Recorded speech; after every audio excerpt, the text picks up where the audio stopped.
NCERT कक्षा 4 रिमझिम भाग 4 पार्ट 2 जैसा सवाल वैसा जवाब।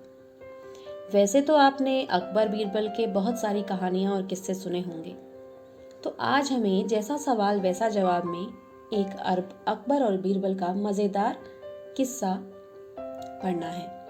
तो आइए शुरू करते हैं। बादशाह अकबर अपने मंत्री बीरबल को बहुत पसंद करता था। बीरबल की बुद्धि के आगे बड़े बड़ों की भी कुछ नहीं चल पाती थी, यानी कि बीरबल काफी बुद्धिमान थे। इसी कारण कुछ दरबारी बीरबल से जलते थे। वे बीरबल को मुसीबत में फंसाने के तरीके सोचते रहते थे। अकबर के एक खास दरबारी ख्वाजा सरा को अपनी विद्या और बुद्धि पर बहुत अभिमान था।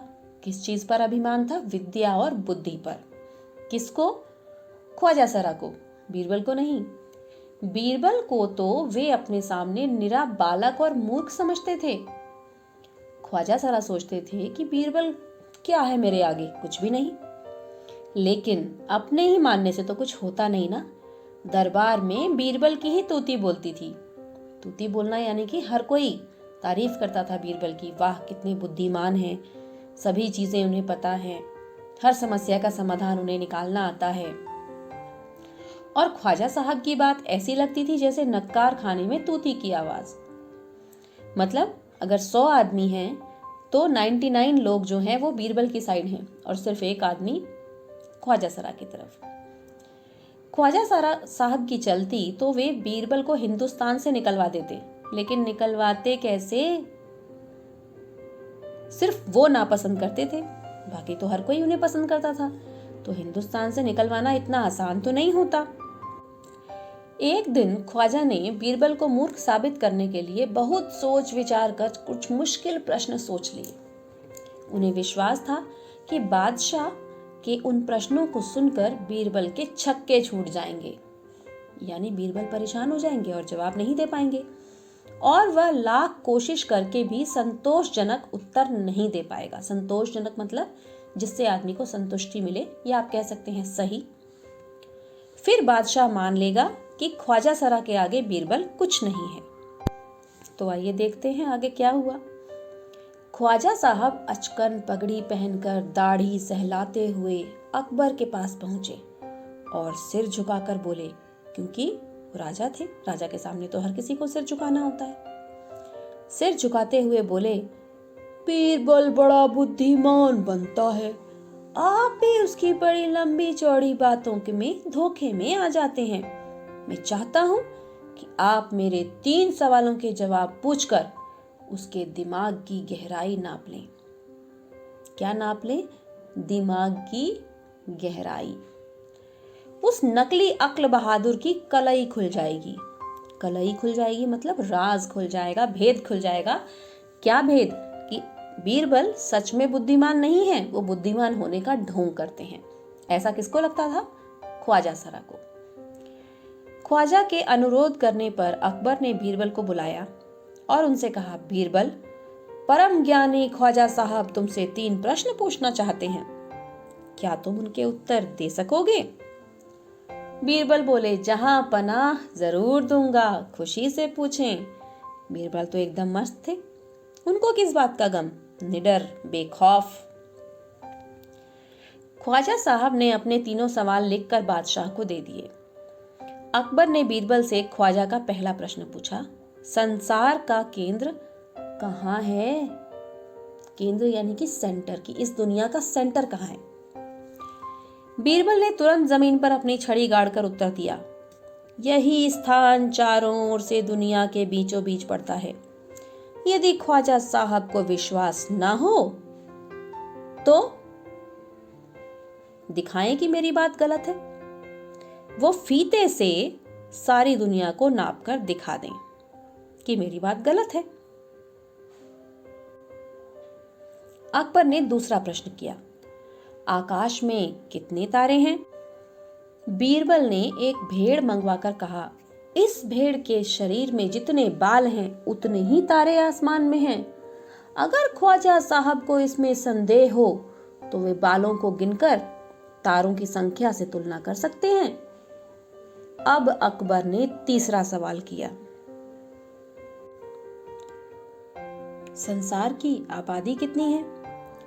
बीरबल ने कहा, जहां पनाह, संसार की आबादी पल पल पर घटती बढ़ती रहती है, क्योंकि हर पल लोगों का मरना जीना तो लगा ही रहता है। इसलिए यदि सभी लोगों को एक जगह इकट्ठा किया जाए तभी उनको गिनकर ठीक ठीक संख्या बताई जा सकती है। बादशाह तो बीरबल के उत्तरों से संतुष्ट हो गया, लेकिन ख्वाजा साहब नाक भौं सिकोड़ कर बोले, ऐसे गोलमोल जवाबों से काम नहीं चलेगा जनाब। बीरबल बोले, ऐसे सवालों के ऐसे ही जवाब होते हैं।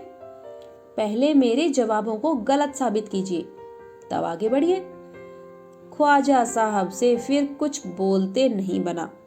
तो देखा आपने कैसे बीरबल ने अपने जवाबों से ख्वाजा साहब की बोलती बंद कर दी। तो आइए देखते हैं इसके प्रश्न उत्तर। ख्वाजा सरा के 3 सवालों का क्या कोई और जवाब हो सकता है? सोचो।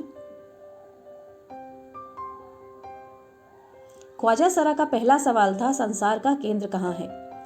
इसका दूसरा जवाब हो सकता है, आप जिस स्थान पर खड़े हैं वही संसार का केंद्र है।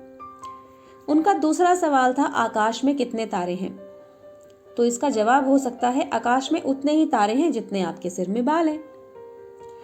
उनका तीसरा सवाल था, संसार की आबादी कितनी है?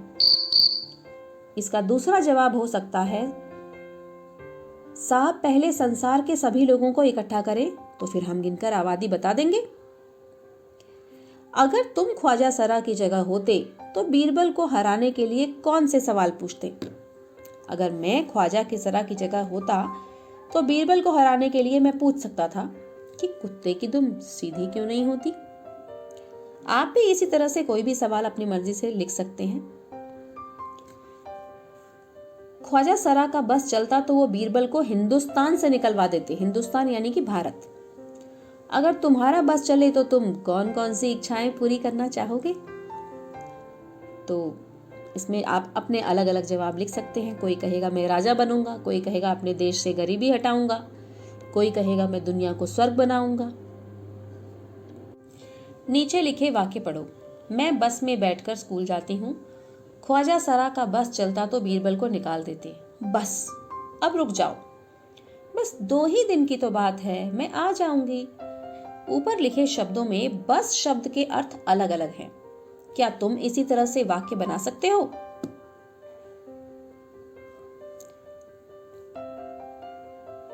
तू मेरे साथ चल, आज तो मैं चल चल कर थक गया हूं। लो वह तो चला। अच्छा अब हम चलें? क्या तुम्हें मेरे साथ चलना है? चलती ट्रेन से नहीं उतरना चाहिए, तुम मेरे साथ चलो। तो देखा आपने, चल शब्द को हमने अलग अलग जगह पर किस तरह से प्रयोग करके अलग अलग वाक्य बना दिए।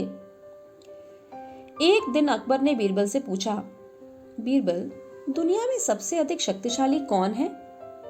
बीरबल ने क्या कहा होगा? सोचो। इसके लिए मैं आपको एक और कहानी सुनाऊंगी, अभी नहीं, इस पाठ के बाद। खोजो कहानियां। बीरबल की चतुराई के किस्से बहुत मशहूर हैं। क्या तुम भी एक ऐसा किस्सा ढूंढ सकते हो? बिल्कुल। बीरबल की तरह बहुत से अन्य व्यक्तियों की हाजिर जवाबी के किस्से प्रसिद्ध हैं। क्या उनके नाम आप जानते हैं? तेनाली रामा। तेनाली रामा की कहानियां बहुत प्रसिद्ध हैं। लाल बुझक्कड़, लाल बुझक्कड़ की भी कहानियां बिल्कुल उसी तरह प्रसिद्ध हैं। अब आइए देखते हैं मुहावरे। नाक भौं सिकोड़ना, इसका अर्थ होता है कहीं भी बाहर जाने के काम पर वह नाक भौं सिकोड़ने लगता है, यानी कि कोई काम करने का मन ना करे तो फेसेस बनाने लगते हैं। कलई खुलना यानी भेद खुलना, चोरी की कलई खुलते ही वो धीरे से खिसक गया। तो आइए अब आपको सुनाते हैं बीरबल और अकबर की एक और कहानी। इस दुनिया में सबसे बड़ी चीज क्या है? तो एक बार की बात है, जब बीरबल दरबार में नहीं थे तो 3-4 दरबारियों ने मिलकर राजा से पूछा कि जहां पना, आप हमेशा हर चीज बीरबल से ही क्यों पूछते हैं? क्या आपको हम पर भरोसा नहीं, या हम आपको किसी लायक नहीं लगते? क्यों? तो महाराज ने कहा कि चलो मैं तुम्हें एक काम देता हूँ और समय पर मुझे इस सवाल का जवाब भी चाहिए, और याद रहे कि जवाब जो है वो गोल मोल नहीं होना चाहिए। तो दरबारी मान गए। राजा ने उनसे पूछा, बताओ इस दुनिया में सबसे बड़ी चीज़ क्या है? वे तीनों सोचते रहे। किसी ने कहा सबसे बड़ी चीज़ भूख है, किसी ने कहा सबसे बड़ी चीज़ पैसा है, किसी ने कहा सबसे बड़ी चीज़ आदमी का जीवन है। तो इस तरह से अनेक जवाब उनके दिमाग में आए, लेकिन किसी भी जवाब को साबित करने के लिए उनके पास कोई उपाय नहीं था। जब उनकी मोहलत के दिन खत्म हो गए तो वो सब डर गए कि अब तो राजा हमें मारेंगे, अब तो हमारी जान खतरे में है। यह सोचकर वे सब बीरबल के पास गए और बीरबल को सारी बात बताई। बीरबल तो पहले से ही ये सब जानते थे। उन्होंने कहा, मैं तुम्हारी मदद तो करूँगा, मैं तुम्हारी जान भी बचा सकता हूँ, लेकिन जो मैं बोलूँगा वो तुम्हें करना होगा। दरबारी ने कहा, ठीक है, आप जैसा कहेंगे मैं वैसा ही करूँगा। बीरबल ने एक पालकी मंगाई, पालकी में खुद बैठ गए। 2 दरबारियों को पालकी उठाने का हुक्म दिया, एक दरबारी को अपना हुक्का पकड़ने का, एक को चप्पल उठाने का, और इस तरह वह दरबार में पहुंचे। ये सब देखकर, जैसे ही वो दरबार में पहुंचे, ये सब देखकर राजा बिल्कुल हैरान हो गया कि ये क्या हो रहा है। इससे पहले कि राजा उनसे कुछ पूछते, बीरबल ने खुद कहा, महाराज, इस दुनिया में सबसे बड़ी चीज होती है गरज। गरज यानी कि किसी को किसी की जरूरत, वो सबसे बड़ी चीज होती है, क्योंकि उस समय आदमी कोई भी काम करने को तैयार हो जाता है, बस उसे अपना मतलब निकलवाने के लिए। तो देखा आपने, इसी तरह के बीरबल और अकबर के अनेकों किस्से हैं। एक बार फिर हम जैसा सवाल वैसा जवाब की कहानी को याद करें। आपको ध्यान होगा, बीरबल बादशाह अकबर के दरबार में मंत्री थे, बहुत हाजिर जवाब, बहुत अक्लमंद, लेकिन सभी लोग उनसे जलते थे। क्यों? क्योंकि वो बहुत बुद्धिमान थे। ऐसे ही एक आदमी का नाम था ख्वाजा सरा, जो बीरबल को नीचा दिखाना चाहता था। तो उसने 3 सवाल लिखकर राजा अकबर को दिए और जवाब पूछने की कोशिश की। जब बीरबल के जवाब से वो संतुष्ट नहीं हुआ, लेकिन राजा अकबर तो संतुष्ट हो गए, तब उसका मुंह बना का बना रह गया और कोई बीरबल का कोई नुकसान नहीं कर पाया। तो इस तरह से ये कहानी खत्म होती है। Thank you.